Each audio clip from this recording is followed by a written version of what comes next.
Hello guys, welcome to another interesting video in the code mode, and today we are going to see how we can dockerize our NestJS app. In this video we will explore the Docker and the relevant files, and in the second part we will deploy this Docker container on AWS EC2 service. Before continuing, let's imagine this. You are a developer and you have built an NestJS application in your laptop and everything works perfectly fine and your app runs without any issue. Now you need to share this app with your teammate and deploy it on your server like AWS. And there is a problem. On their machine or on the server, Node might not be installed and the right version of dependencies may be missing, and it will create a lot of mess for you. So we have a solution for this. We can Dockerize our app. So basically Docker is a tool that helps us to package an application together with everything it needs. Like for Node.js app, it will have the Node version and its dependencies and the code together, and we call this whole package container. You can run it everywhere, on your laptop, on your teammate computer or on cloud, and it will behave exactly the same. Here is my project. It's a NestJS GraphQL APIs. I already have covered in this video how we can create GraphQL APIs in our NestJS app. So we are basically going to Dockerize this app so we can deploy it on the server. It's a simple app with a source folder and app controller, and in controller we can see an endpoint and we can see a resolver. Basically it's a GraphQL project, so we will have a resolver like app resolver with a simple two endpoint like custom hello and hello world. So if you want to see how we can build the GraphQL APIs, you can explore this project. And here is my package.json. It have all the dependencies required for this project, including these script like format, start dev, start debug, start build, and we will use this script to build our current project. The link for this project is in the description, so if you want to see how we made this project, you can explore that. So let's continue. Run this project with the help of npm run start, and it will run our app on 3000. Let's open this project and we can see hello world. Let me open the GraphQL playground so we can see our endpoint. So here is my endpoint, and here is the GraphQL schema for this, and this is the simple running project. Now we will Dockerize this app, and the first file I will add it here will be the Dockerfile, and the second file that I will add here will be the dockerignore. Simply like GitHub ignore, it will ignore the mentioned files here, and it will keep the container size smaller. So I don't want to include node module, test, git, dockerfile, dockerignore. All these files will not be included in our Docker container. Now let's add the stuff in the Docker file. So before continuing, let me explain this Docker file. This file tells the Docker how to build the box for your app. Like we already had taught about a box that include everything like code, dependencies, and all the other configurations required to run that project. So basically in Dockerfile is the set of instruction how to build that box, and then Docker builds an image from these instructions, and when you run the image, Docker create a container which is like a running copy of your app inside that box. So why should we use Docker? Basically it provides us consistency. Your app will run the same everywhere, no matter that what is the host machine look like. Portability, like you can move the app from local to the server and cloud without extra steps. It also increases the speed, like no need to reinstall the dependencies, reconfigure the environment each time. So I pasted this instruction in the Docker file and I'm going to explain it. And on the top we can see from node 20 help line as a builder.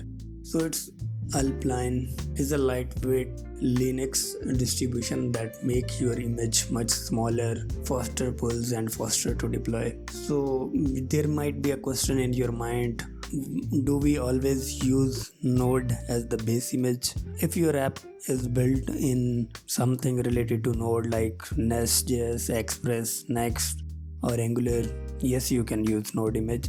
But if your app is built on Python, then you have to use the Python instead of Node 18. You can use Python 3.11 Alpine. So these image always match the language and framework you are using. And the next is the working directory. So it means basically like saying whenever I run command inside the container, run inside this directory. After this we are installing our dependencies with the help of npm package. Then we are copying the source file and then building this project with the help of npm run build. And for the production image we can see node 20 helpline as a production and working directory is same, but the difference here I am installing only production dependencies. So basically it will not add the dev dependencies that are required only in the dev environment, such as ESLint, so it will create a lighter image. And in the next we are copying this build app from the builder, like it is in the dist folder, so we are just copying that production files from there, and after that we are exposing our port 3000. And in the last line we'll tell the docker what command to run when the container start. Like here it runs the node dist main which starts your NestJS server. As currently we can see our project is running locally without any kind of container. So if I stop this project, and now I'm going to stop it so I can build the docker image to run the our app inside that container. So for this, first of all, I am going to build the image with the help of docker build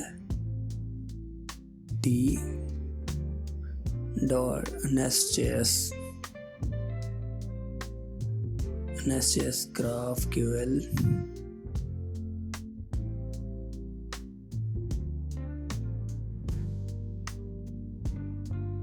And I can see the error, so the error is simple. So it is asking is the docker is running. So let me open the docker desktop in my system. Now the docker is up, so let me build the image again with the help of docker build command. It is building the container for this app and it will take some time.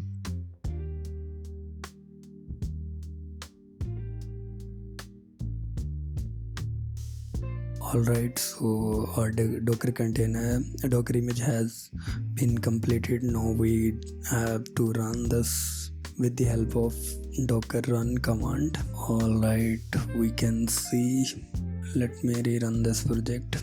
Alright, so we can see our project is up and running again, but this time it's not running locally, it's running from this docker container. So if I simply close this, it will disable this project again. So I can see if I close the docker container, the project is not available in the browser. Till now we have been running one container at a time with the help of Dockerfile and docker run command. But in real world application may rarely live alone. They often need multiple services like data message broker. Managing all these manually with multiple docker run command can get messy. So for this we have Docker Compose. So what the Docker Compose? Docker Compose is basically a tool that defines and run multiple containers together using a single docker-compose.yml. So instead of typing long docker run command for each container, you write everything once in your file and then just run it with the help of Docker Compose up. Docker Compose will build image, start container, connect them, and shared network handle dependencies. If I create Docker Compose file for this project, if it has the database, then I have to add a DB services as well, a volume basically keep the data when the container is turned off and on. They just save your data in that volume, and it will be available whenever next time this container runs again. So this is basically a simple docker-compose.yml, and it has only two services for now, like for an app service where it runs our NestJS app, and a Postgres services where it will have a database. But for this project, database is not the part, so I'm just showing it for as an example here. But before composing it up, I will remove this service. So let me just close my previous container and rerun this. And when I run this project, docker compose up we can see it's running and it is building the container, and we can see built, created, and started. So this is the compose YML required to run this project, and I can see NestJS GraphQL here as well. So when this container is running, so I can test it again with the help of localhost 3000. So our project is running with the help of container.